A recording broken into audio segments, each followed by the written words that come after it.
যদি বিএনপি আবার ক্ষমতায় আসে তারপরে কী হবে আমি জানি না, সেটা পরের কথা। কিন্তু সাংবাদিকদের সতর্ক থাকতে হবে, এই তত্ত্বাবধায়ক সরকার যদি ফিরে আসে সেটা একটা জাতীয় সম্পদ, বিদেশে খুবই প্রশংসিত হয়েছিল, কিন্তু এখানে কয়েকজন সাংবাদিক প্রচণ্ড ভুল করেছিলেন।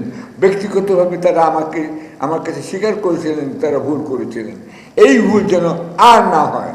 সাংবাদিক মানেই কিন্তু যে আপনি একজন সৎ মানুষ তা কিন্তু নয়, অথবা আপনি নির্ভুল মানুষ তা কিন্তু নয়। আমার নিজের জীবনে ভুল হয়েছে, আপনাদের প্রত্যেকের জীবনে ভুল হবে, এটা কিন্তু হতেই পারে, কিন্তু সেটা স্বীকারও করতে হবে এবং যাতে ওই ভুল আবার না হয় সেই পথ দেখতে হবে। আমি সাংবাদিকদের প্রতি খুবই অনুরোধ করছি, আপনারা সতর্ক থাকুন। এরপরে আমি চলে যাচ্ছি যে আজকের এই অনুষ্ঠানটার ব্যাপারটা, এটা কিন্তু আপনি খেয়াল করে দেখুন, খুবই ব্যতিক্রমী একটা অনুষ্ঠান হচ্ছে, তাই নয় কি? শেখ মুজিবও দেশে ফিরে এসেছিলেন, কিন্তু এরকম তো অনুষ্ঠান হয়নি। শেখ হাসিনাও দেশে ফিরে এসেছিলেন, এরকম অনুষ্ঠান তো তার ফেরার আগে হয়নি। এই যে মত বিনিময় সভা হচ্ছে আজকে তারেক রহমান ফিরে আসার আগে, চমৎকার কথা, কিন্তু এই জন্য প্রস্তুতি থাকা দরকার। খালি এখানে বক্তৃতা দিলেই হবে না। মনে করুন তারেক রহমান সব ফিরে এসেছেন, সেই দিন একটা বিচ্ছিন্ন ঘটনা ঘটতেও পারে এয়ারপোর্টে, অথবা রাস্তাঘাটে, যে কোনোখানে, অথবা অন্য শহরে। সেটাকেই যারা নির্বাচন বানচাল করতে চায় তারাই সেটাকে সেদিন খুব বড় করে দেখাবে।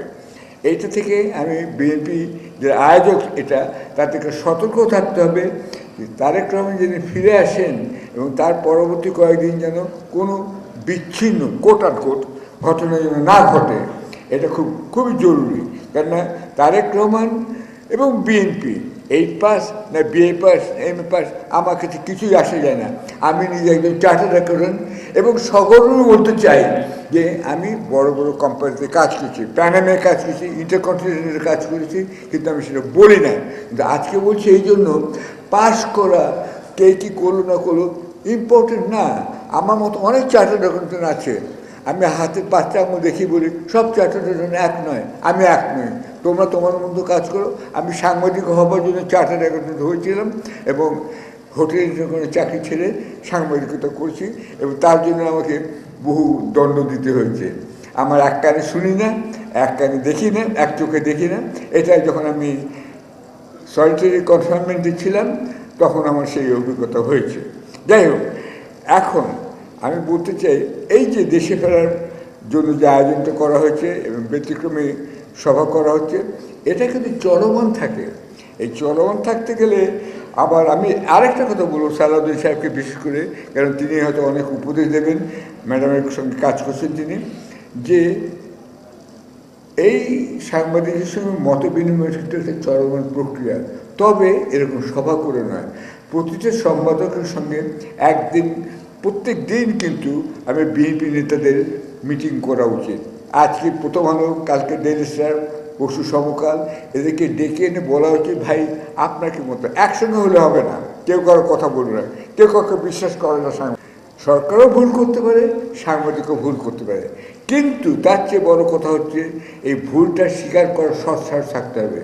মতিউর রহমানকে জানিয়ে দিতে চাই, তিনি যদি মাহমুদকে বলেন, আমি তাকে অতি বিনয়ী আখ্যা দিচ্ছি, কেন তিনি বিশাল ভুল করেছিলেন 1/11 হওয়ার পরে, এবং সেই ভুল তিনি কিন্তু টেলিভিশনে সকলের সামনে স্বীকার করেছিলেন।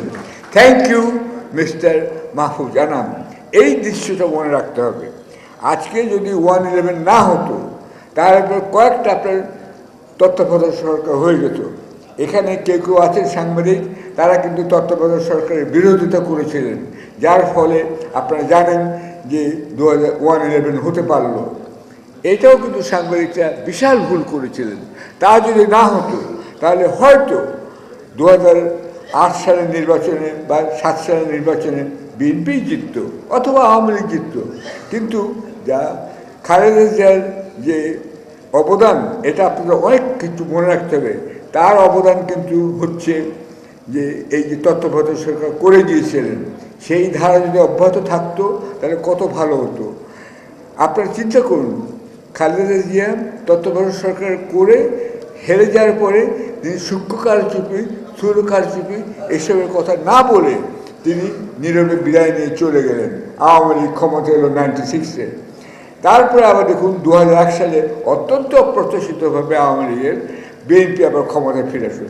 এই যে চেঞ্জ অফ গভর্নমেন্ট হচ্ছিল, আপনার 3টা তত্ত্বাবধায়ক সরকার আন্দোলনে নির্বাচন হলো, এই ধারাটা যারা বন্ধ করলেন তারা জানেন, এবং তাদেরকে আমি এখনও বুঝতে অনুরোধ করছি যে আপনাদের অনুরোধ করছি, সাংবাদিক হয়ে যাওয়া মানেই ফ্রি লাইসেন্স পেয়ে যাওয়া, সরকারের সমালোচনা করা, ইউনূস সাহেবের সমালোচনা করা, এটা কিন্তু নয়। আমি কিন্তু সরকারকে টেনেই বলছি। এখানে আমি মাহফুজ সাহেবের একটা কথা বলতে চাই, উনি চলে গেছেন, আশা করি তার সহযোগী মিস্টার মতিউর রহমান এটা পৌঁছে দেবেন। তিনি বলেছেন যে সাংবাদিকরা ভুল করতে পারে। ধন্যবাদ এই কথাটা বলার জন্য।